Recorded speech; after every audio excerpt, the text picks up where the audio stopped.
He never expected to open his door to 3 sobbing little girls at midnight, let alone discover they held the key to a fortune he never knew existed. But when a struggling single father hears desperate knocking and finds 3 sisters abandoned by their stepfather, something extraordinary begins to unfold. What started as an act of compassion would uncover a decades-old mystery that changed everything. The girls he rescued from the streets would lead him to a discovery worth millions, but more importantly, to a family he thought he'd lost forever. Sometimes, the greatest treasures aren't gold or silver. They're the people who walk into your life when you least expect it, carrying secrets that will transform your world forever. Before we jump back in, tell us where you're tuning in from, and if this story touches you, make sure you're subscribed, because tomorrow I've saved something extra special for you. Rain hammered against the windows of 42 Maple Grove Street like an angry fist demanding entry. Inside the small 2-bedroom apartment, Thomas Martinez sat hunched over a stack of overdue bills, the blue glow of his laptop screen casting shadows across his exhausted face. At 34, he looked older, worn down by 18 months of single parenthood and the relentless pressure of keeping his world from completely falling apart. His 8-year-old son, Carlos, had been asleep for hours, but Thomas remained at the kitchen table, calculator in one hand, coffee mug in the other, trying to make numbers add up that simply refused to cooperate. The rent notice glowed accusingly from beneath a pile of medical bills. Carlos's asthma medication wasn't getting any cheaper, and Thomas's job at the warehouse barely covered the basics. Emily Collins, who lived in the apartment next door, had been watching this nightly ritual for weeks through her thin walls. As a social worker for Riverside County, she'd seen countless families struggling to stay afloat, but there was something particularly heartbreaking about watching Thomas's quiet desperation unfold night after night. She tried to offer help, bringing over leftover dinner, offering to watch Carlos when Thomas worked overtime, but Thomas was proudly independent, the kind of man who'd rather skip meals than accept charity. Emily had her own story of loss. 3 years ago, she'd lost her younger sister Amanda in a car accident, and the grief had nearly destroyed her. Work became her salvation. Helping other families heal gave her purpose when her own life felt meaningless.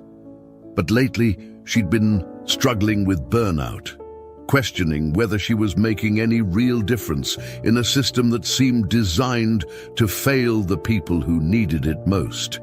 The apartment building itself seemed to mirror the struggles of its residents. Built in the 1970s, it was showing its age.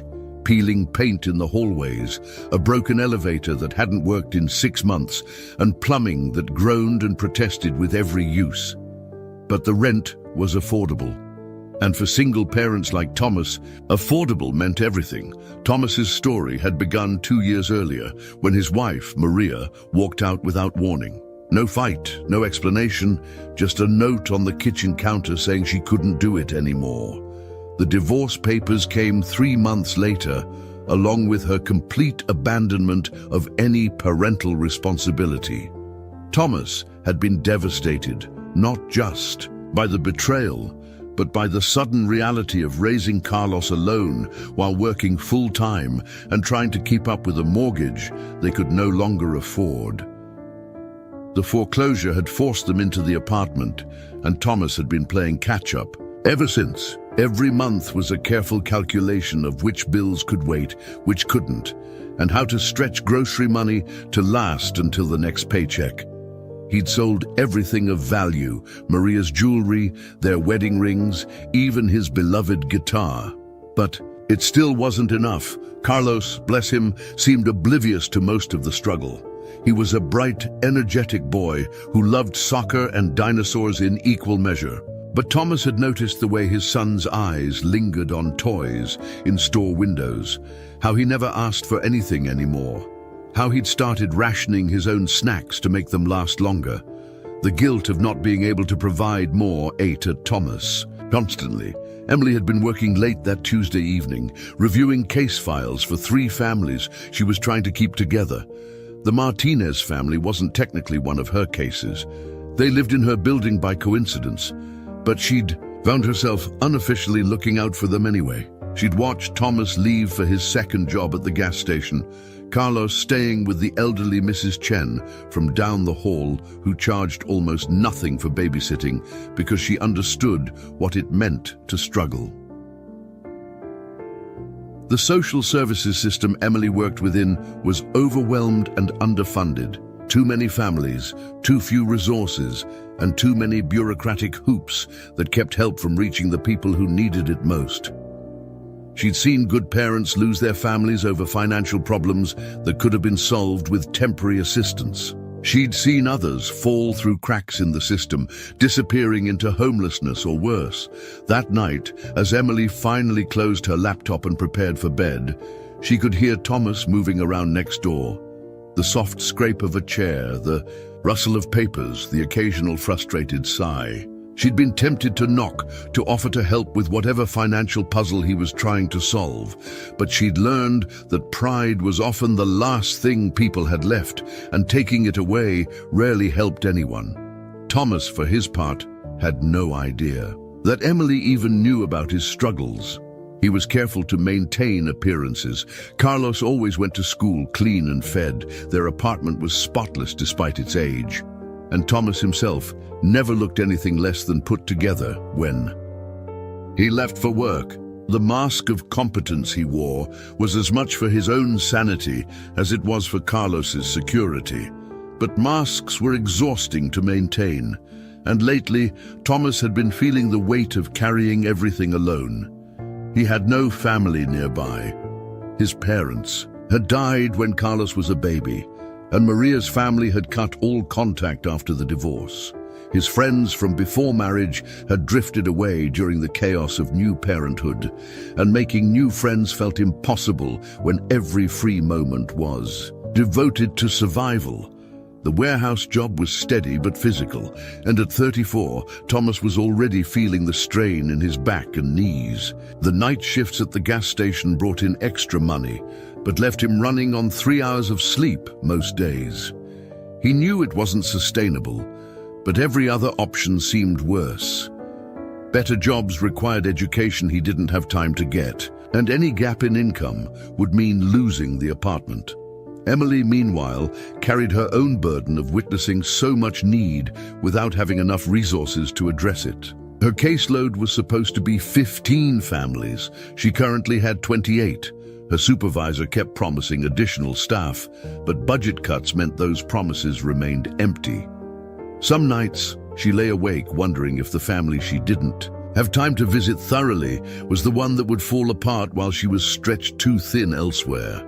The irony wasn't lost on either of them. Emily, whose job was helping struggling families, lived next door to a struggling family she wasn't allowed to officially help. Thomas, who would have benefited enormously from the kind of support Emily provided professionally, was too proud to accept help from a neighbor and too overwhelmed to navigate the social services system on his own.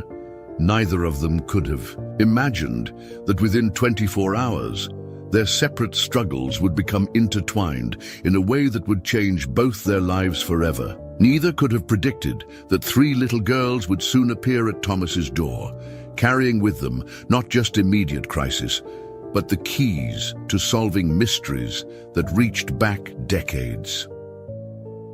The rain continued to fall that Tuesday night, washing the streets clean while leaving the troubles inside untouched. Thomas finally closed his laptop around 2 a.m., no closer to solving his financial puzzle than when he'd started. Emily fell asleep with case files scattered around her bed, dreaming of families she couldn't quite save. Both of them went to sleep, believing they understood the boundaries of their world, the limits of their resources, and the scope of their own capacity to help others. Tomorrow would prove them wrong in the most extraordinary way possible. Emily was jolted awake at 11:47 p.m. by the sound of frantic knocking echoing through the thin walls. At first, she thought she was dreaming. The Knocking was too urgent, too desperate to be real. But as consciousness fully returned, she realized the sound was coming from Thomas's apartment next door. Through her bedroom wall, she could hear muffled voices, then Thomas's door opening. "Please, mister, we don't have anywhere else to go." The voice was high-pitched, young, and absolutely terrified. Emily sat up in bed, her social worker instincts immediately alert. In her line of work, she'd learned to recognize the sound of genuine distress, and this was it. Thomas had answered his door in pajama pants and a t-shirt, his hair disheveled from the few hours of sleep he'd managed to get. Standing on his doorstep were 3 little girls, soaking wet from the rain that had intensified since he'd gone to bed. They couldn't have been more than 7 or 8 years old, and they were clearly sisters. All 3 had the same dark curls, the same wide brown eyes, and the same expression of absolute terror. "We're sorry to bother you," the tallest one said, her voice shaking. "But our stepfather, he said we couldn't come back. He put our stuff in garbage bags and told us to find somewhere else to live." Thomas stared at them, his mind struggling to process what he was hearing. 3 little girls alone in the middle of the night with nowhere to go. Behind them on the walkway, he could see 3 black garbage bags, presumably containing all their worldly possessions. "Where's your mother?" Thomas asked gently, crouching down to their eye level. "She's in the hospital," the middle girl said, her voice barely a whisper. "She's been there for 2 weeks. Stepfather Randy said he's not responsible for us anymore, since we're not really his. Preparing and narrating this story took us a lot of time, so if you are enjoying it, subscribe to our channel. It means a lot to us." Now back to the story. Emily, meanwhile, had quietly gotten dressed and was now standing by her door, listening intently. Every professional instinct she had was screaming that this was an emergency situation that required immediate intervention. But it was nearly midnight, and the emergency services system would likely place these girls in temporary foster care with strangers while they sorted out the situation. That could take days or weeks, and meanwhile, 3 terrified little ones would be bounced between unfamiliar homes. Thomas looked at the girls, really looked at them. Their clothes were clean but ill-fitting, like they'd been dressed hastily. They were shivering from cold and fear, and the way they huddled together told him they'd been taking care of each other for a while now. "What are your names?" he asked. Softly. "I'm Isabella," said the tallest. "This is Sophia and this is Charlotte. We're triplets, but not identical. We're 8. Thomas felt something twist in his chest.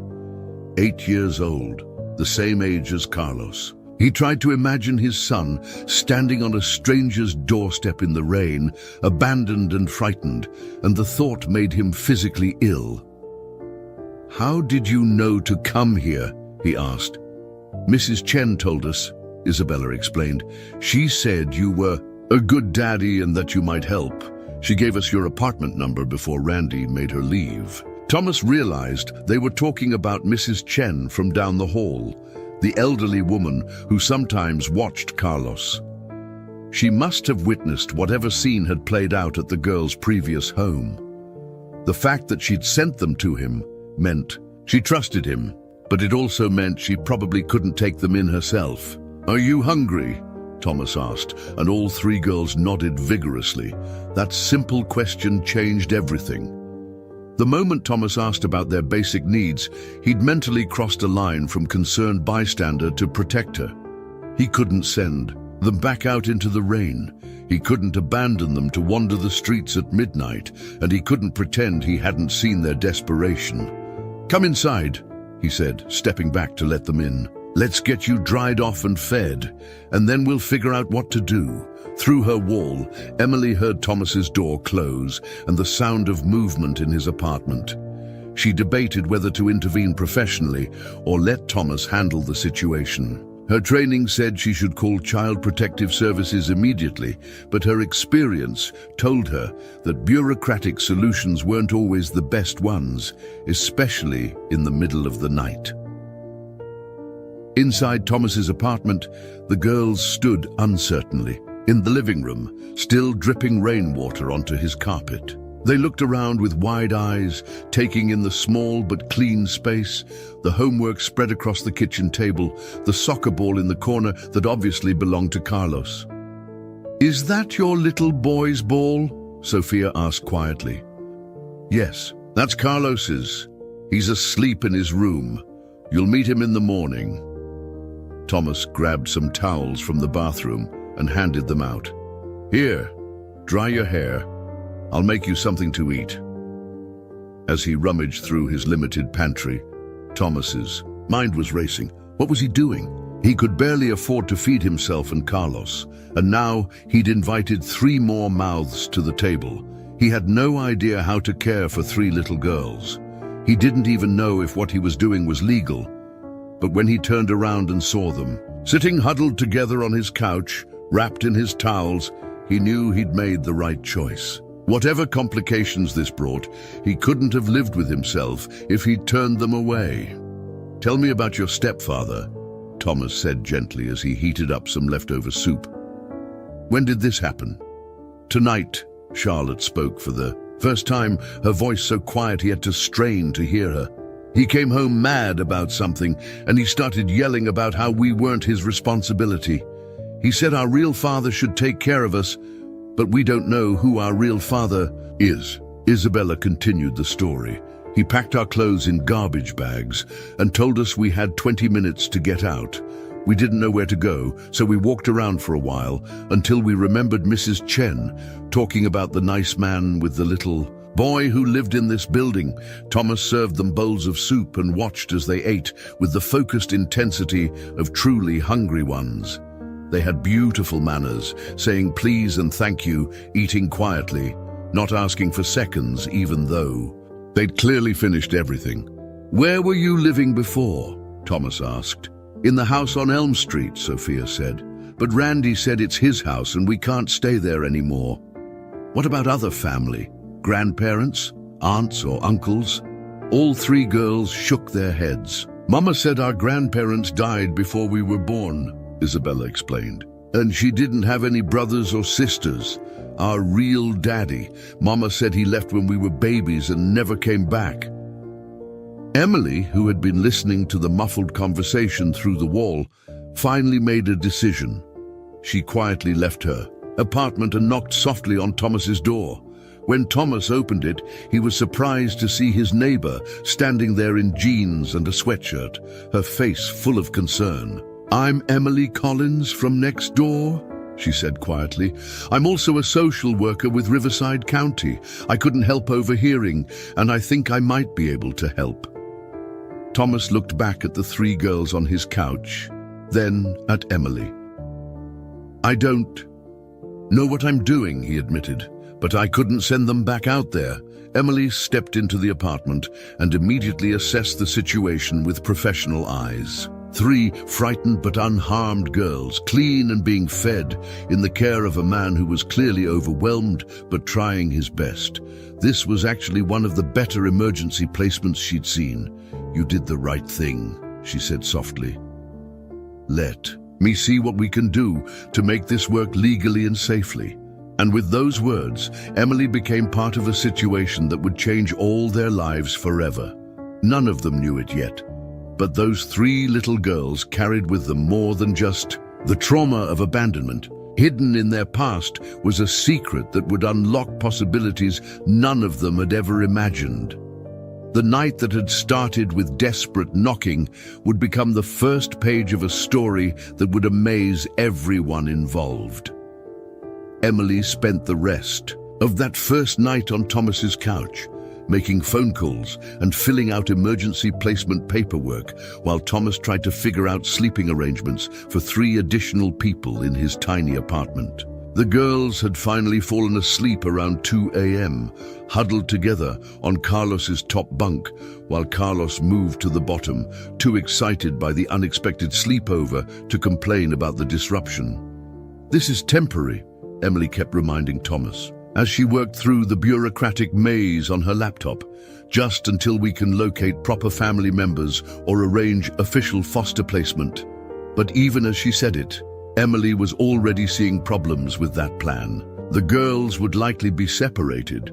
Finding a foster family willing to take 3 siblings at once was nearly impossible. And their obvious attachment to each other, the way they instinctively protected one another, suggested that separation would be traumatic. Thomas sat at his kitchen table, looking at the 3 garbage bags the girls had brought with them. Inside, he'd found clothes that were clean but worn, a few books, some small toys, and a manila envelope containing what appeared to be important documents.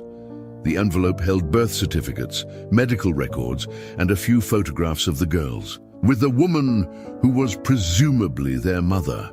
"Their mother's name is Maria Santos," Emily said, reading from the birth certificates. "Father is listed as unknown on all 3. They were born at Riverside General Hospital 8 years ago." Thomas studied the photographs. Maria Santos looked young in the pictures, maybe early 20s, with the same dark curls as her daughters. There were photos of her holding the girls as infants, playing with them as toddlers, and one recent school photo where all 3 girls wore matching dresses and bright smiles. "She doesn't look like someone who would abandon them," Thomas observed. "No, she doesn't," Emily agreed. "I'm going to visit her at the hospital tomorrow. The girls said she's been there for 2 weeks, which suggests something serious. If she's unable to care for them temporarily, we need to understand the situation better." By morning, Thomas was running on 0 sleep and pure adrenaline. The girls woke up early, quiet and polite, helping Carlos make his bed and asking if they could help with breakfast. Thomas watched them interact with his son, marveling at how naturally they fell into a protective big sister role despite being the same age. "Carlos, these are my new friends," Isabella said formally. "We're going to stay here for a little while if that's okay with your daddy." "Okay with your daddy." Carlos, who had been an only young person for 8 years, was thrilled to have companions. "Do you want to see my dinosaur collection?" he asked eagerly, and soon all 4 youngsters were examining his treasured plastic figures while Thomas tried to figure out how to stretch 1 box of cereal to feed 4 hungry mouths. Emily returned that afternoon with groceries and troubling news about Maria Santos. "She's in intensive care with complications from diabetes," she told Thomas quietly, while the youngsters played in the living room. "She's been in a diabetic coma for 2 weeks. The doctors say recovery is possible, but it could take months, and there might be lasting effects." Thomas felt his heart sink. "So the girls might not have a mother to go back to." "It's too early to tell, but we need to plan for the possibility that this arrangement might last longer than we initially thought." That evening, Emily helped Thomas call his supervisor at the warehouse to request a few days off to handle the emergency. His boss, Mr. Peterson, was understanding, but pointed out that Thomas had already used most of his sick leave caring for Carlos during a bout with pneumonia earlier that year. "I can give you 3 days, Peterson said. "After that, I need you back on your regular schedule, or I'll have to find someone else." Thomas knew he couldn't afford to lose his primary job, but he also couldn't leave 3 traumatized 8-year-olds alone while he worked overnight shifts. The math of his situation had gone from difficult to impossible overnight. Emily watched him struggle with these realities and found herself making decisions that went far beyond her professional responsibilities. "I can adjust my schedule to help," she offered, "at least until we figure out a more permanent solution." "I can't ask you to do that," Thomas protested. "You have your own job, your own caseload." "I'm not asking for permission," Emily said firmly. "These girls need stability right now, and you're providing that. I'm just making sure you can continue to do it." The first week was a blur of adjustment and crisis management. Thomas discovered that raising 3 additional youngsters required skills he'd never developed. The girls were helpful and well-behaved, but they each had different needs, different fears, and different ways of processing their trauma. Charlotte, the quietest of the 3, barely spoke above a whisper and startled at sudden noises. Sophia was the peacemaker, constantly checking on her sisters and trying to anticipate problems before they occurred. Isabella, the natural leader, had taken on a responsibility for her sisters that no 8-year-old should have to carry. Thomas found himself shopping for clothes in thrift stores, trying to figure out hair braiding techniques from YouTube videos, and learning the complicated social dynamics of having 4 youngsters share one small bathroom every morning. His grocery bill tripled overnight. His utility bills increased from longer showers and more laundry, and his already tight budget stretched to the breaking point. Emily became his lifeline during those first difficult days. She helped with school, enrollment paperwork, coordinated with the hospital to monitor Maria's condition, and used her professional connections to access resources that might help. But she was also learning to navigate the personal side of involvement, how to be helpful without overstepping, how to support Thomas without making him feel incompetent. "I've never done anything like this before," Thomas admitted to her one evening after the youngsters were asleep. "I don't know if I'm doing it right." "None of us know what we're doing," Emily replied. "But look at them. They're eating regularly, they're safe, they're starting to smile again. Carlos has become like a brother to them. You're doing better than you think." But Thomas was struggling with more than just the practical challenges. His own grief and abandonment issues, triggered by Maria's sudden disappearance from their lives, had begun surfacing in unexpected ways. Some nights he lay awake wondering if he was strong enough to be what 4 youngsters needed, or if his own brokenness would somehow damage them further. Emily was dealing with her own complications. Her supervisor had noticed her reduced availability for her regular caseload and was asking questions about her personal involvement in an unofficial placement. Professionally, she was walking a fine line by facilitating an arrangement that existed outside normal channels. But every time she considered stepping back, she saw how much progress the girls were making in Thomas's care. The breakthrough came during the 2nd week, when Charlotte finally spoke up during dinner. "Mr. Thomas," she said quietly, "are you going to send us away when Mama gets better?" Thomas looked at her serious little face and felt something shift inside him. "Charlotte, as long as you need a place to stay, you have one here. All 3 of you. Even if it takes a really long time," Sophia asked. "Even if it takes a really long time," Thomas confirmed. Emily watched this exchange and realized that somewhere in the chaos of the past 2 weeks, Thomas had stopped thinking of this as temporary emergency help and started thinking of it as his family. The transformation wasn't complete yet. There were still legal hurdles to overcome and financial realities to address, but the emotional commitment had been made. That night, as Emily helped Thomas fold laundry that now included tiny dresses and colorful socks, she noticed him studying a family photo the girls had brought with them. In it, Maria Santos held her 3 daughters in front of what looked like a large house with ornate gates. "That's an expensive-looking neighborhood," Emily observed. Thomas nodded. "I've been wondering about that too. If Maria could afford to live somewhere like that, how did the girls end up in such a desperate situation?" It was a question that would soon lead them to discoveries neither of them could have imagined. But for now, they were focused on the immediate challenges of building a family from necessity, love, and sheer determination. Outside, autumn was settling over Riverside, and inside the small apartment on Maple Grove Street, 7 people were learning to become something more than the sum of their individual struggles. They were becoming home for each other. 3 weeks into their new arrangement, Emily began to notice remarkable changes during her daily visits to Thomas's apartment. What had started as crisis management was evolving into something that looked surprisingly like a functioning family. The chaos of those first days had settled into routines that worked for everyone involved. Thomas had developed systems that would have impressed any organizational expert. Morning schedules were posted on the refrigerator, with each person assigned specific bathroom times and breakfast duties. The girls had taken over laundry folding, which they turned into a game with Carlos, seeing who could make the neatest piles. Homework happened at the kitchen table every day at 4 p.m., with Thomas helping where he could and Emily filling in the gaps with subjects he found challenging.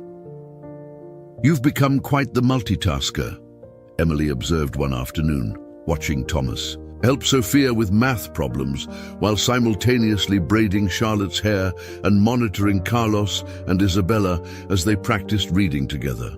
"I had to," Thomas replied, carefully working through a particularly stubborn tangle.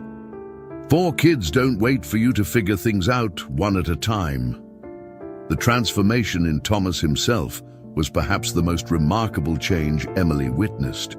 The exhausted, overwhelmed man she'd watched through her walls had been replaced by someone who moved with purpose and confidence. He'd lost weight from the increased activity and irregular meals, but he'd gained something more valuable, a sense of being needed that went beyond just paying bills and surviving day to day. The girls, too, were blossoming in ways that amazed Emily's professional eye. Charlotte, who had barely whispered during those first few days, now chatted regularly with Carlos about their shared love of drawing. She'd filled an entire notebook with pictures of their new family, always drawing Thomas tall and strong in the center, surrounded by 4 smiling faces. Sophia had appointed herself the household's emotional caretaker, somehow intuiting when Thomas was stressed about money or when one of her sisters was having a difficult day. Emily watched her slip her hand into Thomas's during a particularly overwhelming trip to the grocery store, providing comfort with the wisdom of someone far older than her 8 years. Isabella had embraced her role as big sister, not just to her biological sisters, but to Carlos as well. She helped him with his soccer practice in the small courtyard behind their building, taught him card games she'd learned from their mother, and fiercely defended him when older kids at school made fun of his second-hand clothes. But perhaps the most beautiful development was Carlos's transformation from only youngster to protective brother. Emily watched him share his most treasured possessions without being asked, include the girls in his friendship groups at school, and take on responsibilities around the house that would have been unthinkable just a month earlier. "They're good for each other," Emily told her supervisor during one of their increasingly frequent check-ins about the unofficial placement. "The girls have given Carlos siblings he never would have had, and he's given them stability and normalcy they desperately needed. Thomas had started keeping a journal, partly at Emily's suggestion for documenting the girls' adjustment, but mostly because he found himself wanting to remember the small moments that made up their days. He wrote about Isabella's pride when she successfully helped Carlos with a difficult homework problem, about Charlotte's growing confidence as she raised her hand more often in class, about Sophia's infectious giggle when they all piled together. "On the couch for movie nights, October 28th, he wrote one evening. "Today, Sophia asked me if I would teach her to tie her shoes the way I taught Carlos. Such a small thing, but when she said, 'Daddy Thomas, will you show me?' my heart nearly stopped. They're starting to see me as more than just the man who took them in. They're starting to see me as their father." Emily had been documenting the situation as well, but from her professional perspective. Her notes tracked the girls' emotional stability, their academic performance, their social integration, and their attachment to Thomas and Carlos. What she was seeing exceeded every positive outcome she could have hoped for in an emergency placement situation. The girls had enrolled at Carlos's elementary school, where their teacher, Mrs. Rodriguez, had been briefed on their situation and was monitoring their adjustment carefully. All three were academically advanced for their age, suggesting that Maria had prioritized their education before her illness. They read voraciously, consuming every book Thomas could check out from the library, and often helped other students with their assignments. They're remarkable youngsters, Mrs. Rodriguez told Emily during a parent-teacher conference that Thomas couldn't attend due to work. Resilient, kind, intelligent. Whatever that man is doing at home, it's working. But Emily was also noticing things that didn't quite add up. The girls spoke casually about experiences that suggested a very different lifestyle than their current circumstances. Isabella mentioned horseback riding lessons as if they were routine. Charlotte drew pictures of elaborate birthday parties with what looked like professional decorations. Sophia knew French phrases she'd learned from Mama's friend Philippe. These details, combined with the photograph of Maria in front of the expensive house, had Emily's investigative instincts on high alert. During her hospital visits to check on Maria's condition, she'd started asking more detailed questions about the family's background. "The patient has had very few visitors," reported Maria's primary nurse, a kind woman named Janet, who'd worked at Riverside General for 20 years. "Just one man who came the first week she was admitted, but he stopped coming after that. Said he wasn't family and couldn't be responsible for her medical decisions." "Can you describe him?" Emily asked. "Older gentleman, well-dressed. Expensive. Suit. Nice watch." He seemed genuinely concerned about her condition, but also angry, like he was upset about something beyond just her being sick. Emily made a mental note to investigate this mysterious visitor further. She'd also started researching Maria Santos more thoroughly, using resources available through her position with social services. What she was finding raised more questions than answers. Public records showed that Maria had no employment history in Riverside, no rental agreements, no utility bills in her name. For someone who had lived in the area long enough for her daughters to attend local schools, she had remarkably little paper trail. The address listed on the girls' school enrollment forms led to a house that had been sold 6 months earlier, to a family named Johnson, who had never heard of Maria Santos. "It's like she was living under the radar," Emily told Thomas one evening as they put the finishing touches on a Halloween costume for Charlotte, who had decided to be an artist for trick-or-treating. Either she was very private or she was hiding from something. Thomas looked up from the paint palette he was helping Charlotte create. Hiding from what? That's what I'm trying to figure out. But Thomas, I think there's more to this family's story than we know. The girls' behavior, their education level, some of the things they say. I don't think they were living in poverty before Randy abandoned them. This conversation was interrupted by Isabella's excited voice from the living room. "Daddy Thomas, look what I found!"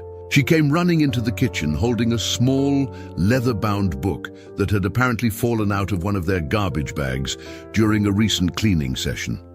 The book was clearly old and expensive, with "Property of" embossed in gold lettering. On the front cover, Thomas took the book carefully. The name written inside the front cover in elegant script made his breath catch: Victoria Elizabeth Ashworth. "Who's Victoria?" Isabella asked innocently.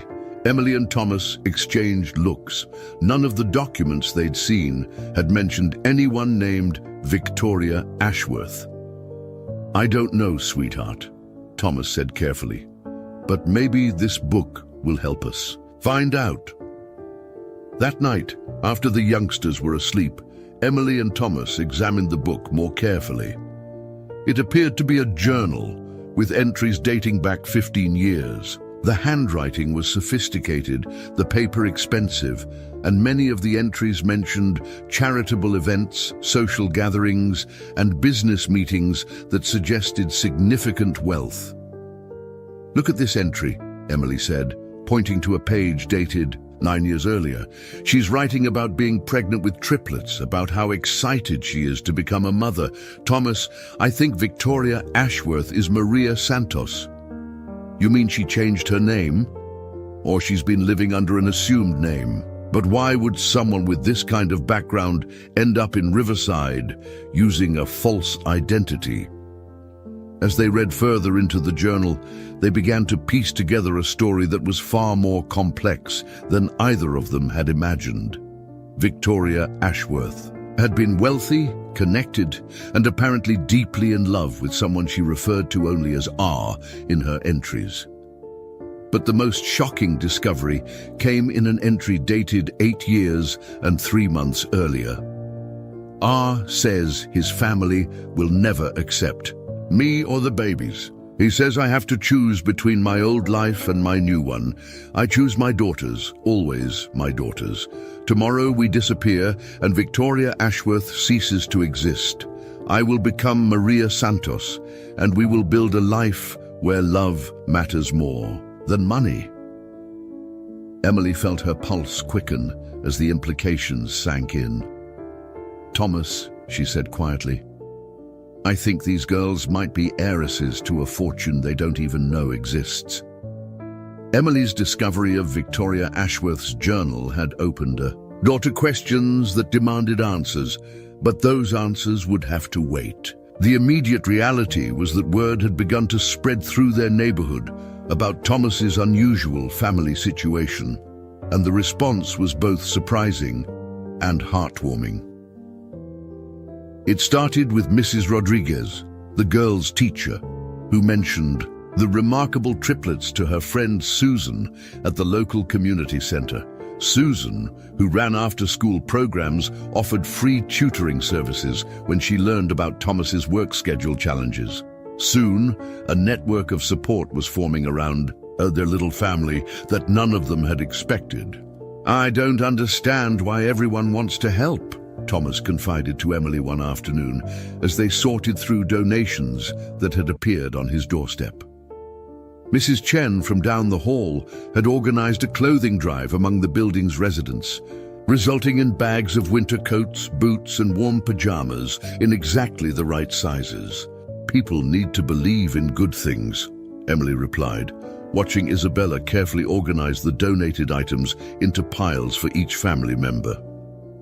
Your story gives them hope that kindness still matters.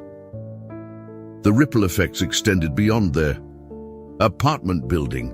Mr. Peterson, Thomas's supervisor at the warehouse, had initially been frustrated by Thomas's need for schedule flexibility. But when he learned the full story, how Thomas had taken in 3 abandoned girls without hesitation, his attitude shifted completely.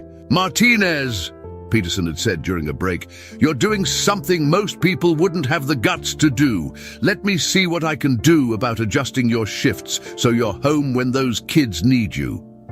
That conversation led to Thomas being transferred to day shifts with slightly better pay, eliminating the need for his second job at the gas station. For the first time in months, Thomas would be home for dinner every night and able to help with homework and bedtime routines. Emily watched these developments with professional fascination and personal joy. In her years as a social worker, she'd seen how community support could make or break a family's success, but she'd rarely witnessed it forming so organically around a situation that had started as pure crisis. The local library became another unexpected source of support. When librarian Margaret Davis learned that Thomas was raising 4 youngsters on a warehouse salary, she quietly waived all late fees and started setting aside new arrivals she thought the family would enjoy. The girls' voracious reading habits had caught her attention, and she made it her mission to keep them supplied with books that challenged their advanced reading levels. These girls are special, Margaret told Emily during one of their regular visits. Not just smart, but thoughtful. They read to the younger patrons during story time, and they're always helping other youngsters find books they might like. They have an elegance about them that's unusual for their age. Emily filed away Margaret's observation, along with the growing list of evidence suggesting the girl's privileged background. but she was also learning to balance her investigative instincts with the more immediate needs of helping Thomas navigate his expanding household. The community center became a second home for the family. Susan's after-school program provided a safe place for the youngsters while Thomas worked, and her staff had quickly fallen in love with their new students. Carlos bloomed under the attention of older mentors, while the triplets impressed everyone with their maturity and helpfulness with younger participants. They're natural leaders, Susan reported to Emily. Yesterday, Charlotte organized an art project for the kindergartners that was more creative than anything my trained staff had planned. And Isabella helped resolve a conflict between two boys without any adult intervention. These girls have emotional intelligence beyond their years. Dr. Patricia Williams, a retired pediatrician who volunteered at the community center, had taken a special interest in the family's welfare. She discreetly provided medical checkups for all 4 youngsters, ensuring their vaccinations were current and addressing minor health concerns that Thomas couldn't afford to handle through traditional healthcare channels. The girls are in excellent health, Dr. Williams assured Emily after her evaluations. Well-nourished, well-cared for, no signs of neglect or abuse. Whatever their previous living situation, they were clearly loved and properly cared for before this crisis. But Dr. Williams had also noticed something that added another piece to Emily's growing puzzle. They have dental work that suggests regular, high-quality care, she'd mentioned casually. Orthodontic consultations, preventive treatments, the kind of comprehensive care that requires both money and long-term planning. Emily was documenting these observations in her growing file on the family when she received an unexpected phone call that would change everything. The caller identified herself as Margaret Harrison, senior partner at Harrison, Sterling & Associates, a prestigious law firm in Los Angeles. I understand you're involved with the care of 3 girls who may be connected to the Ashworth family, Margaret said without preamble. I represent certain interests related to the Ashworth estate, and I believe we need to meet. Emily's heart began to race. I'm not sure what you're referring to, she said carefully, her social worker training kicking in. Ms. Collins, we've been searching for Victoria Ashworth and her daughters for nearly 8 years. If these are the girls I believe they are, there are legal matters that need immediate attention. The conversation lasted only a few more minutes, but it confirmed Emily's suspicions and raised the stakes considerably. After hanging up, she sat in her apartment staring at Victoria's journal, wondering how to tell Thomas that their quiet family life was about to become very complicated. Meanwhile, Thomas was experiencing his own revelation about the power of community support. That evening, as he helped the girls with their homework while Carlos practiced reading aloud, he reflected on how dramatically his world had expanded in just 5 weeks. Before the girls arrived, his universe had consisted of work, Carlos, and survival. Now he was part of a network that included teachers, librarians, community center staff, neighbors, and volunteers who had all invested themselves in his family's success. People stopped him on the street to ask about the girls, offered help without being asked, and treated him with a respect he hadn't experienced in years. Daddy Thomas, Sophia said, looking up from her math worksheet. Why do you think so many people want to help us? Thomas considered the question carefully. These girls had taught him to think before speaking, to consider how his words might affect their sense of security and self-worth. I think, he said slowly, that people recognize something special when they see it. You girls have been through something really hard, but you've stayed kind and helpful and loving. That inspires people to want to be their best selves, too. Isabella nodded thoughtfully. Mrs. Rodriguez said we're lucky to have you, but I think you're lucky to have us, too. I think you're right, Thomas agreed, smiling at her wisdom. What Thomas didn't know was that Emily was preparing to tell him that luck might have very little to do with their situation. The phone call from Margaret Harrison had made it clear. that the girl's arrival in his life might not have been the random act of fate he'd believed it to be. That night, after the youngsters were asleep, Emily knocked on Thomas's door with Victoria's journal in her hands and a printed copy of her research into the Ashworth family background. "We need to talk," she said quietly. "I think I know why someone was looking for Maria at the hospital, and I think I understand why she's been living under an assumed name." Thomas poured coffee and settled across from her at the kitchen table, where they'd had so many important conversations over the past month. "The girls aren't just orphaned youngsters whose mother got sick," Emily began. "If I'm right about what I've discovered, they're the missing heirs to one of California's largest family fortunes. And tomorrow, we're going to find out if that changes everything or nothing at all." As Emily began to explain her research findings, Thomas realized that their quiet family life was about to intersect with a world of wealth, power, and family secrets that none of them were prepared to navigate. But looking toward the bedroom, where 4 youngsters slept peacefully, trusting him to protect them, he knew that whatever came next, they would face it together. The community that had formed around them in 5 short weeks had given them strength they didn't know they possessed. Now they would find out if that strength was enough to protect the family they'd built when the outside world came calling. Margaret Harrison arrived at Emily's office the next morning in a black sedan that cost more than Thomas made in 2 years. She was exactly what Emily had expected: impeccably dressed, professionally intimidating, and armed with a briefcase full of documents that would shatter the peaceful life they'd built on Maple Grove Street. "The girls you're caring for are Victoria Elizabeth Ashworth's daughters," Margaret stated without preamble, spreading photographs across Emily's desk. Victoria was the only heir to the Ashworth textile fortune, worth approximately $47 million at the time of her disappearance 8 years ago. Emily studied the photographs with growing unease. They showed a younger Victoria at charity galas, board meetings, and social events. But the woman in these pictures bore only a passing resemblance to the Maria Santos, whose daughters were currently eating breakfast at Thomas's kitchen table. Victoria's father, Richard Ashworth, spent years searching for her after she vanished, Margaret continued.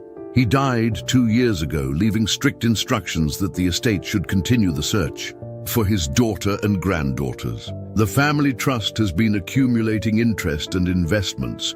Those 3 girls are now worth over $60 million. "What does this mean for their current placement?" Emily asked, though she dreaded the answer. Margaret's expression softened slightly. "That depends on several factors. The trust requires that the girls be raised in a manner befitting their social position, with proper education, cultural opportunities, and preparation for their eventual role in managing the family foundation. A warehouse worker's apartment doesn't exactly meet those criteria." Emily felt her protective instincts flare. "Those girls are thriving where they are. They're loved, cared for, and emotionally stable for the first time since their mother's illness. I'm not questioning the quality of care they're receiving," Margaret replied diplomatically. "But there are legal obligations to consider. The trust has provisions for guardianship that specify certain requirements. Additionally, there are family members who have legitimate interests in the girls' welfare." The mention of family members sent a chill down Emily's spine. What family members? The girls said they had no other relatives. Victoria's cousin Bradford Ashworth has been serving as interim trustee of the estate. He's been quite concerned about locating the girls, especially given the responsibilities that come with their inheritance. He'll want to meet them immediately. That afternoon, Emily sat in Thomas's living room, watching him process information that threatened to destroy everything they'd built together. The girls were at the community center with Carlos, giving the adults time to discuss the impossible situation they now faced. $60 million, Thomas repeated numbly. "They're worth $60 million, and I've been buying their clothes at thrift stores." "The money doesn't change who they are," Emily said firmly. It doesn't change how much they need you or how much you love them, doesn't it? Thomas stood and began pacing the small room. Emily, look at this place. Look at me. I'm a single father who can barely afford to keep the lights on. How can I compete with people who have unlimited resources and legal rights? Emily had been dreading this conversation, but she'd also been preparing for it. We need to focus on what's best for the girls. They've been through enough trauma. Uprooting them again, separating them from the stability they've found here, that could be devastating. Thomas stopped pacing and looked at her with an expression she'd never seen before, raw fear mixed with determination. What do you need me to do? What do you need me to do? We need to document everything, every positive change, every sign of their adjustment, every piece of evidence that shows they're thriving in your care. We need character references, professional evaluations, proof that this placement is working. What they didn't know was that Bradford Ashworth was already making his own plans. The phone call Margaret Harrison made to him after her meeting with Emily had set in motion a series of events that would test every relationship Thomas and the girls had built. Bradford arrived in Riverside the following day with his own attorney, a private investigator, and very specific ideas about how his young cousins should be living. At 55, he was everything Thomas wasn't. Wealthy, educated, connected, and convinced that money could solve any problem. His first stop was the hospital, where he attempted to gain access to Maria's medical records and decision-making, authority as next of kin. His second stop was the elementary school, where he introduced himself to Mrs. Rodriguez as the girl's uncle and expressed concern about their temporary living arrangements. Mrs. Rodriguez, who had been briefed by Emily about the possibility of family members appearing, was diplomatically non-committal, but she immediately called the community center to warn Susan that someone was asking questions about the girls. The news reached Thomas through their now extensive support network within hours of Bradford's arrival. By the time he got home from work, he found Emily waiting with a grim expression and a stack of legal documents. Bradford Ashworth filed for emergency custody this afternoon, Emily said without preamble. He's claiming that the girls are being kept from their family illegally and that their inheritance requires immediate protection through proper guardianship. Thomas sank into his chair, looking suddenly older than his 34 years. Can he do that? He can try, but Emily, we have something he doesn't expect. Documentation of the girls' progress, community support, and professional endorsements of this placement. Mrs. Rodriguez has written a letter. So has Dr. Williams, Margaret from the library, Susan from the community center. They're all willing to testify that removing the girls from your care would be harmful. The legal battle that was brewing would test more than just Thomas's determination to keep his family together. It would challenge every person who had invested themselves in the girls' welfare to stand up and fight for what they believed was right. That evening, Thomas found himself having one of the most difficult conversations of his life. The girls had returned from the community center full of excitement about their day, but Thomas knew he had to prepare them for what was coming. Girls, he said carefully, gathering them around the kitchen table where they'd shared so many meals, and homework sessions, there's something important we need to talk about. Isabella, always the most perceptive, immediately sensed the seriousness of the situation. Are we in trouble? No, sweetheart, you're not in trouble, but we've learned some things about your mama's family that are going to change some things. For us, Thomas explained as gently as possible that their mother had family they'd never known about, and that these family members wanted to meet them. He didn't mention the money. That seemed too complex and potentially frightening for 8-year-olds to process. Do we have to go live with them? Charlotte asked quietly, her voice carrying the fear that Thomas had been dreading. I don't know yet, Thomas admitted. But I want you to know that no matter what happens, you'll always be my daughters. Legal papers can't change that. Money can't change that. Nothing can change that. Sophia, always the family's emotional barometer, began to cry. "We don't want to leave you and Carlos. This is our home. And we don't want you to leave either," Thomas replied, pulling her into a hug that quickly became a family embrace, including all 4 children. "So we're going to fight to stay together, okay? All of us." That night, after the children were asleep, Thomas and Emily sat on his small balcony, looking out at the city lights. Both of them were thinking about the impossible odds they faced, a warehouse worker and a county social worker against lawyers, money, and legal precedent. "What if we lose?" Thomas asked quietly. Emily was silent for a long moment before answering. "Then we'll have given them 6 weeks of unconditional love and stability that no one can ever take away from them. But Thomas, I don't think we're going to lose." "How can you be so sure? Because you're not fighting this alone. This whole community has invested in your family. People don't do that lightly, and they don't give up easily when something they believe in is threatened." Emily was right about the community's investment, but neither of them fully understood yet how powerful that investment would prove to be. The legal battle ahead would reveal not just the strength of their family bonds, but the extraordinary lengths that ordinary people would go to protect something they believed was worth saving. The challenge Bradford Ashworth represented wasn't just about money or legal rights. It was about 2 completely different philosophies of what family meant and what children needed to thrive. The battle lines were being drawn, and Thomas was about to discover that sometimes the most powerful weapon against wealth and privilege is a community that refuses to let love lose to money. Emily had been a social worker for 8 years, but she'd never seen anything like what happened in the 72 hours following Bradford Ashworth's custody filing. It started with Mrs. Rodriguez making a single phone call to Susan at the community center, but it spread through Riverside like wildfire, igniting a level of community activism that surprised everyone involved. "This isn't just about one family," Margaret from the library told Emily during an emergency meeting at the community center. "This is about whether love and commitment matter more than money and bloodlines.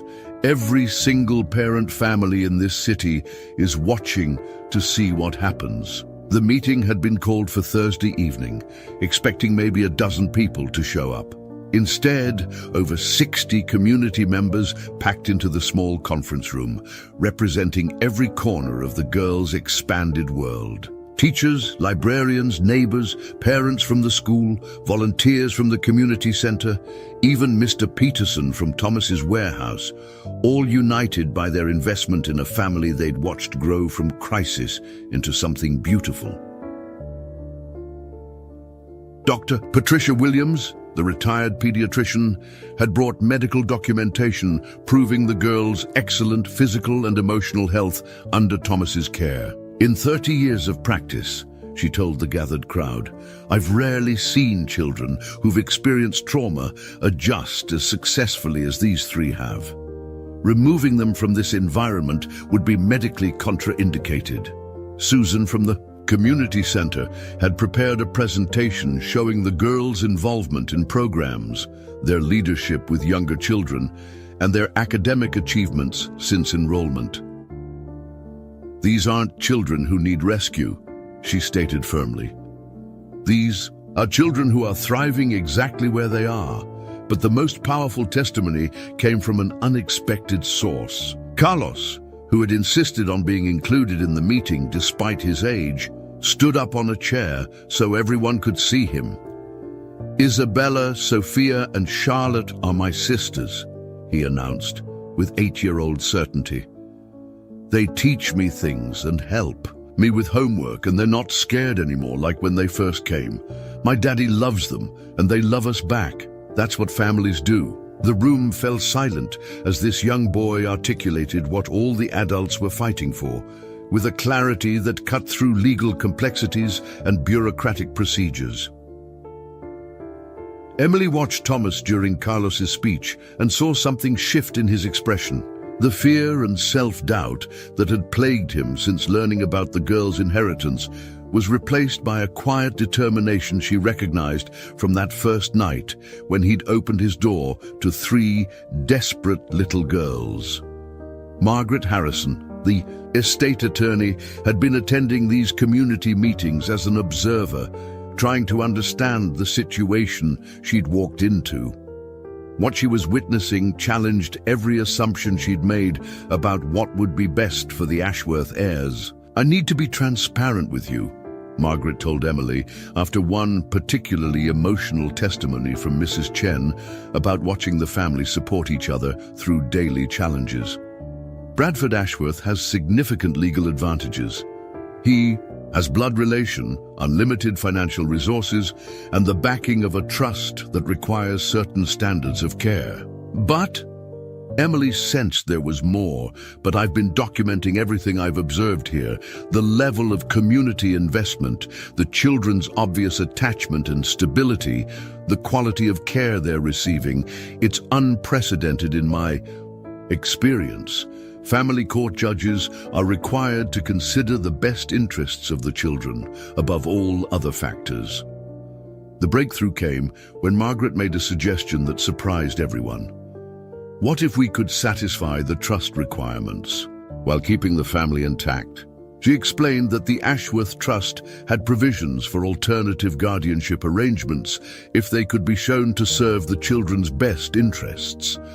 With proper legal framework, Thomas could potentially be appointed as their official guardian, while the trust provided educational and financial support. The girls would have access to their inheritance and the opportunities it provides, but they'd remain in the home where they're thriving, Margaret elaborated. "It would require Bradford's agreement, but if we can demonstrate that this arrangement serves the children better than traditional custody." Emily felt hope stirring for the first time since this crisis began. What would we need to prove? That Thomas can provide the stability, love, and guidance they need, with community support filling any gaps in resources.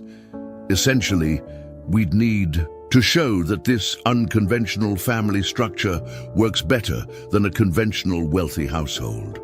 The community response to this possibility was immediate and overwhelming. Within hours, commitments poured in that transformed the legal landscape entirely. Mrs. Rodriguez offered to coordinate with the trust to ensure the girls received the highest quality education available, including private tutoring in subjects that interested them. Dr. Williams volunteered to serve as their primary physician and coordinate any specialized medical care their inheritance could provide. Margaret from the library proposed creating a specialized reading program that would challenge their advanced abilities while maintaining their connection to the community center. Susan developed a comprehensive plan for extracurricular activities that would give the girls exposure to arts, music, sports, and leadership opportunities while keeping them grounded in their neighborhood community. Even Mr. Peterson stepped forward, offering Thomas a promotion to warehouse supervisor that would provide better hours and increased salary to better support his expanded family. But the most surprising development came from an unexpected alliance. Dr. Richard Hayes, a child psychologist who had been quietly observing the situation at Margaret Harrison's request, delivered a report that changed everything. "I've evaluated hundreds of children in custody disputes," Dr. Hayes told the emergency family court hearing that Bradford had demanded. "These 3 girls exhibit the strongest attachment bonds and emotional stability I've seen in children who've experienced trauma. Separating them from their current caregivers would constitute psychological harm that could take years to overcome." Bradford Ashworth, who had arrived in Riverside expecting to collect his young cousins and return them to a proper life in Los Angeles, found himself facing a united community that refused to be intimidated by his wealth or legal connections. The turning point came during the girl's own testimony to the judge. In a private session, Isabella, Sophia, and Charlotte spoke with a clarity and maturity that impressed everyone present. "We know we have family we never met," Isabella told Judge Patricia Morrison. "But Thomas is our daddy, and Carlos is our brother, and Emily is like our aunt. They saved us when nobody else could. We don't want a different family. We want our family." Charlotte, speaking more confidently than she had since arriving at Thomas's door, added, "Thomas taught us that families aren't just about blood. They're about who stays when things get hard." Judge Morrison, a veteran of family court who had seen every variation of custody dispute imaginable, was visibly moved by the children's testimony and the unprecedented level of community support documented in their case. The ruling came 3 days later. Thomas would be granted legal guardianship of the 3 girls, with the Ashworth Trust providing educational funding and establishing college accounts for their future. Bradford would have supervised visitation rights to maintain family connections, but the girls would remain in the home where they had found stability and love. "This court finds," Judge Morrison stated, "that the best interests of these children are served by maintaining their placement with Mr. Martinez, supported by the remarkable community that has formed around this family. Money cannot buy the kind of commitment and care these children are receiving, and this court will not remove them from an environment where they are clearly thriving." The courtroom erupted in quiet celebration as Thomas, Emily, and their supporters realized they had achieved the impossible. They had fought wealth and privilege with love and community, and they had won. That evening, as the extended family gathered at Thomas's apartment for a celebration dinner that spilled out into the hallway and courtyard, Emily reflected on what she had witnessed. An ordinary man's decision to help 3 desperate children had created a ripple effect that transformed an entire community and redefined what family could mean. The girls, meanwhile, seemed to understand that something important had been decided in their favor, but their primary concern was simpler. They were home, they were safe, and they were loved. As Sophia told Thomas while helping him serve cake to their many guests, "We knew you wouldn't let anyone take us away. That's what daddies do." 2 years later, Emily stood in the backyard of Thomas's new house, a modest but comfortable home the Ashworth Trust had helped him purchase in the same neighborhood, watching what had become an annual tradition. The Found Family Festival, as the girls had dubbed it, brought together everyone who had played a role in their story, celebrating not just their legal victory, but the ongoing miracle of their chosen family. The transformation in all their lives had been remarkable, but perhaps none more so than Thomas himself. The overwhelmed, struggling single father had evolved into a confident parent who balanced the girls' privileged opportunities with the values of hard work and community service that had saved them all. "Look at him." Susan from the community center said to Emily, nodding toward Thomas as he helped Carlos and Bradford Ashworth, now a regular and welcome visitor, set up tables for the afternoon's festivities. "He's not the same man who opened his door to those girls 2 years ago." Emily smiled, remembering the fearful, broken person she'd watched through thin apartment walls. Thomas had accepted the promotion Mr. Peterson offered, eventually becoming warehouse manager, but he'd also started taking evening classes toward a degree in social work.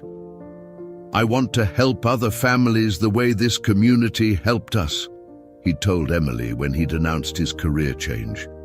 The girls themselves had flourished beyond anyone's expectations. The Trust's educational provisions had given them access to private tutoring, music lessons, art classes, and travel opportunities that broadened their worldview, while their neighborhood community kept them grounded in values of kindness and service.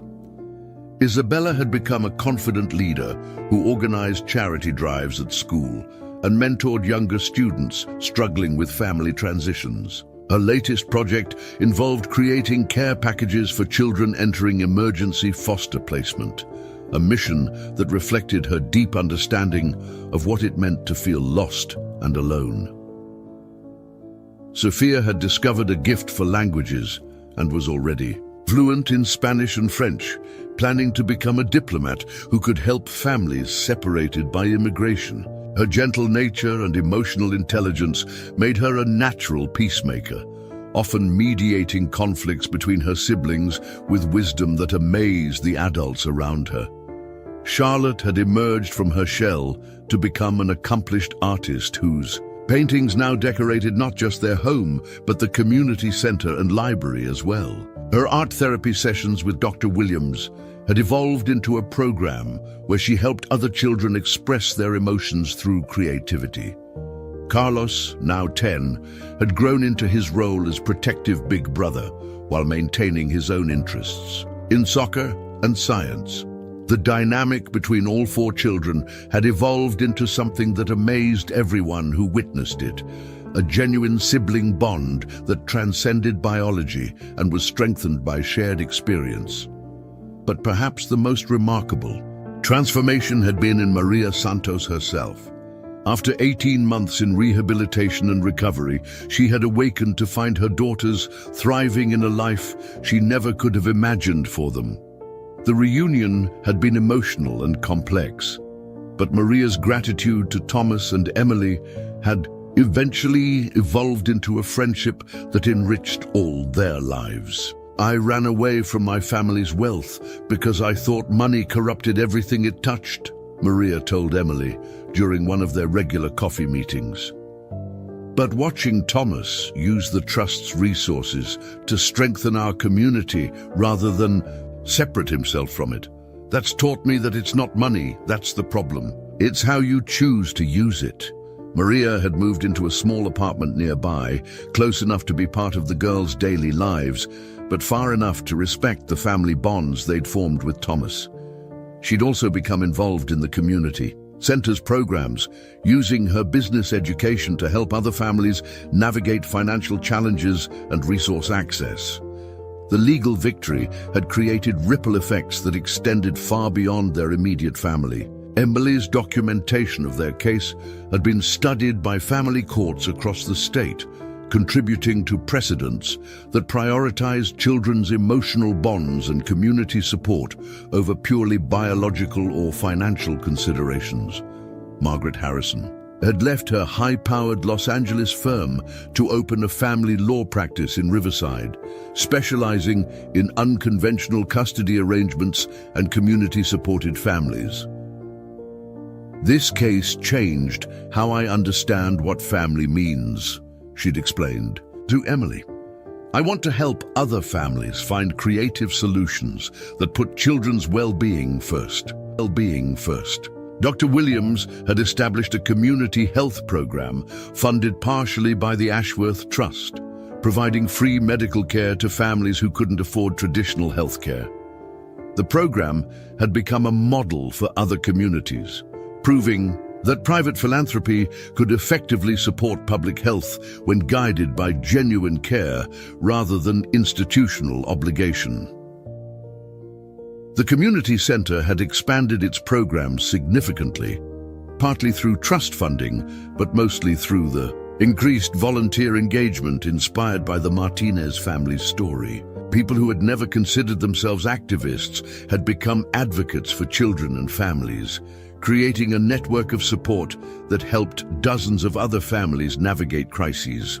Mrs. Rodriguez had started a teachers' support program that connected educators with community resources, ensuring that children facing family disruption had professional advocates within their schools. The program had prevented numerous family separations by addressing problems before they became crises. Even Bradford Ashworth had been transformed by his experience. His initial attempt to claim the girls had evolved into a genuine relationship with his cousins and deep respect for the family they'd chosen. He'd become a regular visitor and had redirected much of his own wealth towards supporting programs that kept families together rather than separating them. I thought I knew what those girls needed, Bradford told Thomas during last year's festival. I thought wealth and proper society connections were what mattered. But watching them thrive here, seeing how this community has shaped them into remarkable young women, I realize I would have given them privilege, but you gave them something much more valuable. You gave them belonging. The festival itself had become a celebration that drew hundreds of people from across Riverside. What had started as a thank you gathering for their immediate supporters had grown into an annual event that raised funds for family support programs and celebrated the power of community action. This year's festival featured displays of the girls' artwork, performances by the community center's music program, and booths representing all the organizations that had become part of their extended family. The centerpiece was a photography exhibit Emily had organized, showing the progression of their family from that first desperate night to the confident, joyful group they'd become. As the afternoon celebration continued around them, Emily found herself standing with Thomas in the same spot where they'd had so many important conversations over the past 2 years. The kitchen table had been moved outside for the party, but it remained the heart of their family discussions and decision-making. Do you ever wonder what would have happened if you hadn't opened that door? Emily asked him. Thomas watched the girls playing with Carlos and a group of neighborhood children, their laughter mixing with the conversations of adults who had become their chosen extended family. I try not to think about that, he admitted. It's too painful to imagine. You know what I think about, Emily continued. I think about how many other families are out there right now, one moment away from finding each other. How many people are walking past opportunities to change lives because they don't think they're qualified or capable. Thomas nodded thoughtfully. The girls taught me that love isn't about being qualified. It's about showing up when someone needs you to show up. As the sun began to set over their celebration, Emily reflected on the extraordinary journey that had brought them all together. A desperate knock on a door had created a family that redefined what family could mean. A community's decision to support love over convention had created precedents that would help other families for years to come. The girls who had arrived with nothing but garbage bags and fear had grown into confident young women who understood that their true inheritance wasn't the millions in their trust funds, but the knowledge that they were deeply loved and had the power to love others in return. And Thomas, who had once believed he had nothing to offer anyone, had discovered that sometimes the greatest gift you can give is simply refusing to turn away when someone needs help. As Emily helped clean up after the festival, she found a note one of the girls had left on the kitchen table. Written in Isabella's careful handwriting, it read, "Thank you for helping Daddy Thomas save us, but mostly, thank you for helping us save him too." It was, Emily thought, the perfect summary of what they had all learned, that rescue is never a one-way street, and that the people we save have an extraordinary power to save us right back.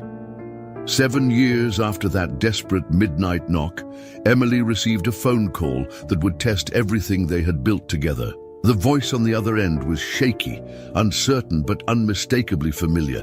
It was Maria Santos, calling from a lawyer's office in Los Angeles with news that would shake their family to its core. "Emily," Maria said, her voice tight with emotion, "my father is alive. Richard Ashworth, Victoria's father. He's been alive this whole time and he wants to meet his granddaughters." Emily felt her stomach drop. Richard Ashworth, the man they'd been told had died 2 years earlier, the patriarch whose death had supposedly triggered the trust provisions that allowed the girls to stay with Thomas. He was not only alive, but actively seeking contact with his granddaughters. How is that possible? Emily asked, her mind racing through the legal implications. Bradford told us he died. The trust documents... Bradford lied, Maria said quietly. Not maliciously, but My father disowned me when I disappeared with the girls. Bradford thought it would be easier for everyone if the girls believed he was dead, rather than knowing their grandfather had rejected them. But now father is dying for real, and he wants to make amends. The revelation hit Emily like a physical blow.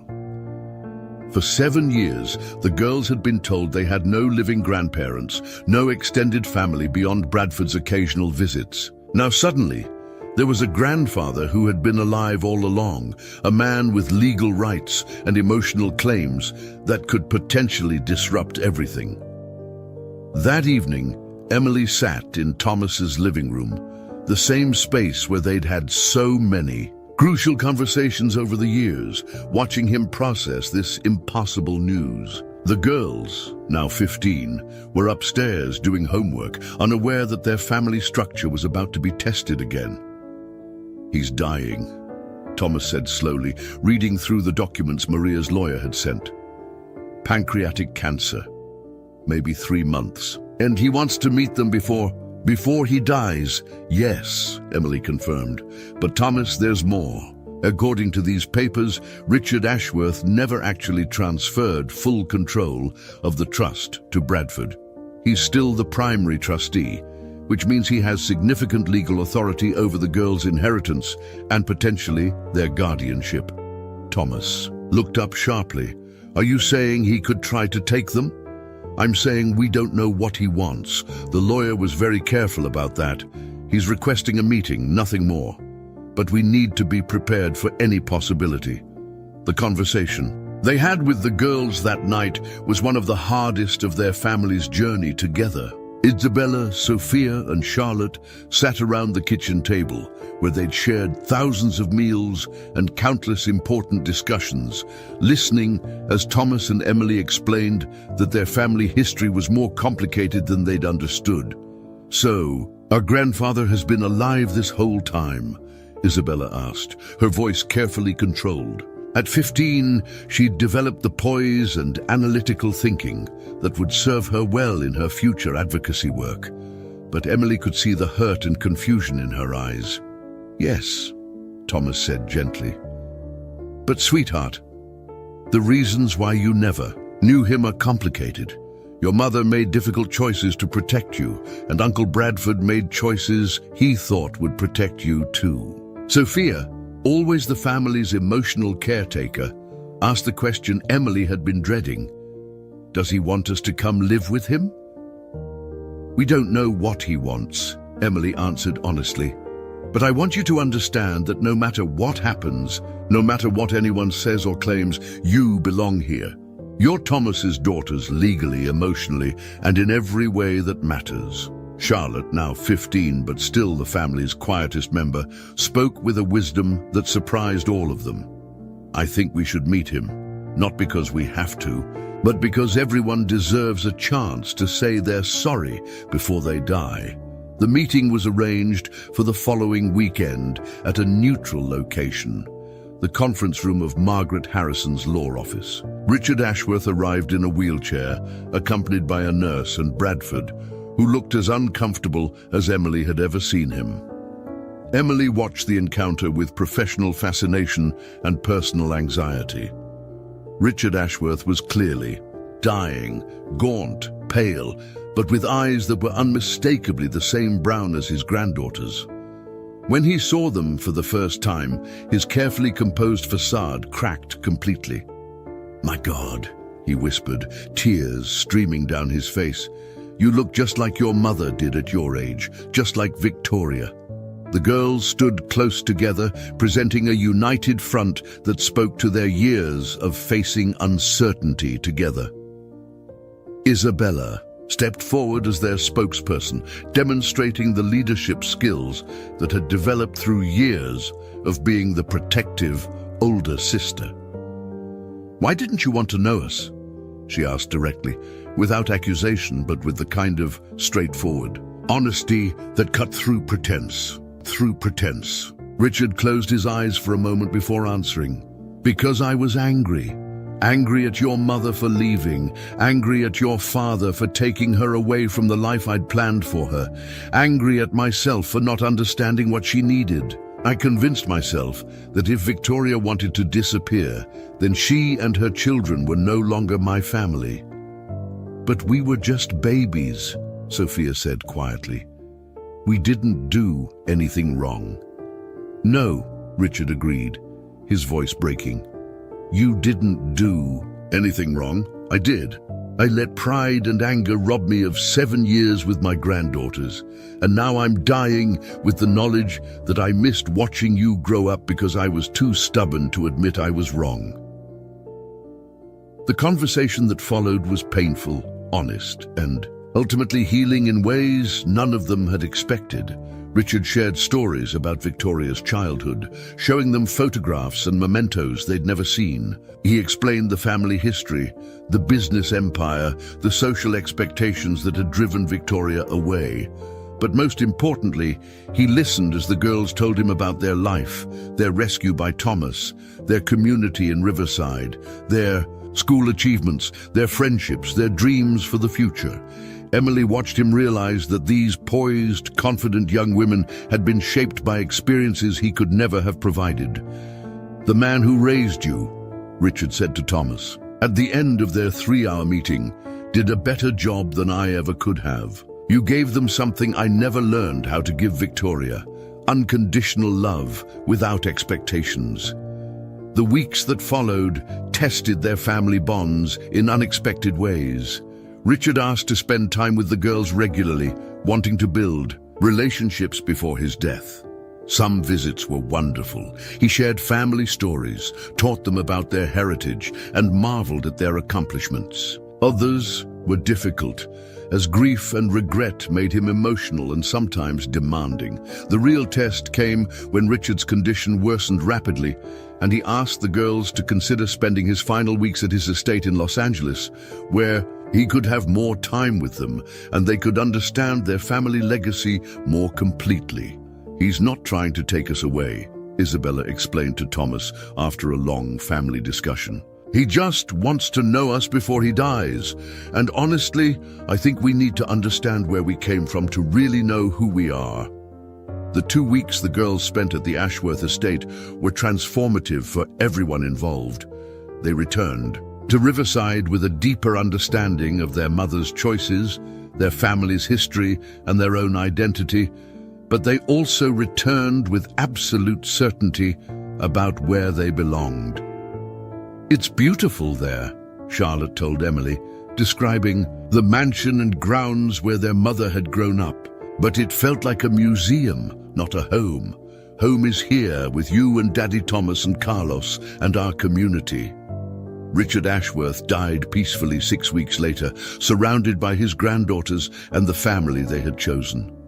His final words to Thomas were, "Thank you for giving them what I couldn't, the freedom to become themselves." In his will, Richard had made one final gesture of understanding. Rather than trying to control the girls' inheritance or dictate their future, he had established a trust that would fund their education and community work, while ensuring they remained with the family that had nurtured them. Emily stood in the cemetery after Richard's funeral, watching Thomas comfort the girls as they grieved. For a grandfather they'd known only briefly, but who had given them closure about their past. The test of time had proved what she'd always believed, that families built on choice and love were stronger than those built on obligation and expectation. "Are you okay?" Thomas asked the girls as they prepared to return to Riverside. Isabella answered for all of them. "We're sad he's gone, but we're grateful we got to know him. And we're grateful we already knew who our real family was before we met him. It made it easier to love him without feeling like we had to choose." As they drove home to their life in Riverside, Emily reflected on how this unexpected chapter had actually strengthened rather than threatened their family bonds. The girls had faced the ultimate test, a wealthy grandfather offering them their birthright, and had chosen love over luxury, community over status, the family that had raised them over the family that shared their blood. The test of time had proven that what they'd built together was unshakable, not because it was perfect, but because it was real. And sometimes, Emily thought, the strongest foundations are built not just on love, but on love that has been tested and chosen again and again. 10 years after 3 little girls changed his life forever, Thomas Martinez stood in the conference room of the Martinez Foundation for Family Advocacy, looking out at the assembled group of young people who had gathered for their annual leadership summit. Among them were Isabella, Sophia, and Charlotte, now 18 and preparing for college, but also dozens of other young advocates who had been inspired by their story to become voices for children and families in crisis. The foundation itself had grown from a small community program into a national organization that had influenced family policy in all 50 states. But as Thomas watched these young leaders planning their next initiatives, he was reminded that the most important changes were still happening, one conversation, one open door, one family at a time. 10 years ago, I thought my biggest responsibility was paying rent and keeping my son fed, Thomas told the group as he opened the summit. I never imagined that opening my door to 3 scared little girls would lead to this, to all of you, to everything we've built together. But that's the thing about love and courage. You never know how far the ripples will travel. Isabella, now a freshman at Stanford studying public policy, had become the foundation's youth spokesperson. Her journey from terrified 8-year-old to confident advocate had captured national attention, but she remained grounded in the values that Thomas and their Riverside community had taught her. People often ask me what it was like to go from homeless to heiress overnight, Isabella said during her presentation to the summit. But that's not really our story. Our story is about going from lost to found, from alone to family, from hopeless to having a purpose bigger than ourselves. The money was just a detail. Sophia, studying international relations at Georgetown, had spent her summer working with refugee families, applying the community support model she'd learned in Riverside to help displaced children find stability and belonging. Her fluency in multiple languages and deep understanding of trauma had made her remarkably effective at building bridges between different communities. Every refugee family I work with reminds me of us that first night, Sophia reflected during a panel discussion. They have nothing but each other. They're facing a system they don't understand, and they need someone to believe in them before they can believe in themselves. That's what Thomas did for us, and now we get to do it for others. Charlotte had channeled her artistic gifts into a different kind of advocacy. Her multimedia installations about family, belonging, and chosen identity had been featured in museums across the country, but she still returned regularly to Riverside to run art therapy sessions for children in crisis. Art saved me in those early days, Charlotte explained to a group of social workers learning about creative interventions. When I couldn't find words for what I was feeling, I could paint it. When I felt lost, I could draw my new family and remember I belonged somewhere. Now I teach other kids that they can create their own stories, even when the world feels out of control.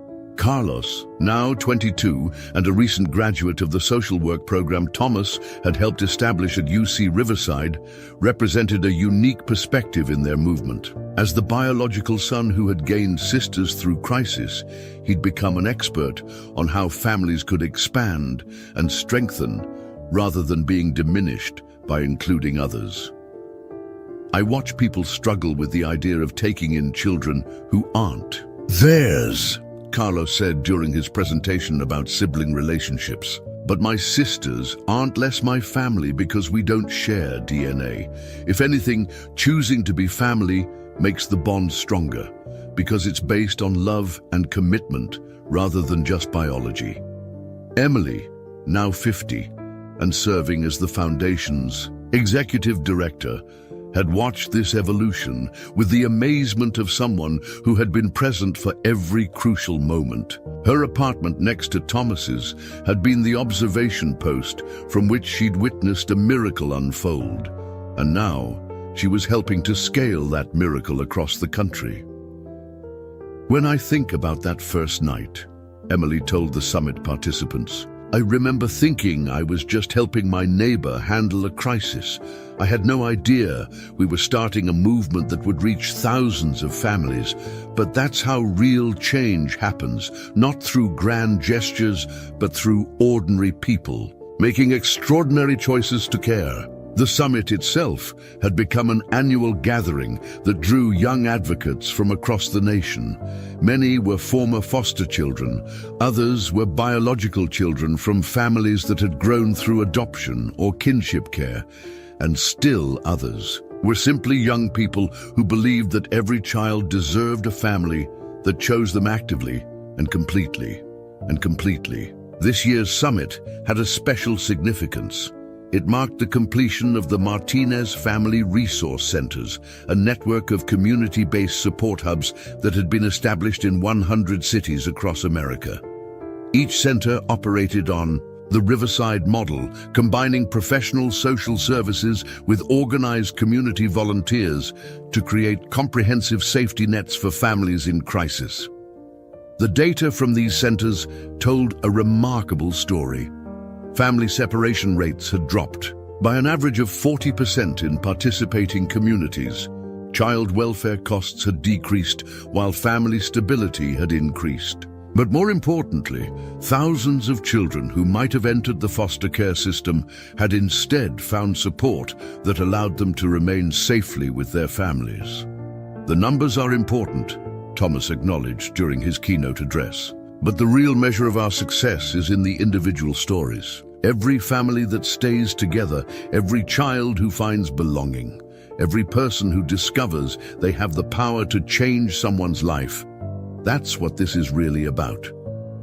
The foundation had also established a scholarship program that sent young people from community-supported families to college, with the expectation that they would return to their communities as advocates and leaders. Isabella, Sophia, and Charlotte were among the first recipients, but they were now joined by hundreds of others who understood that their education was an investment in their community's futures.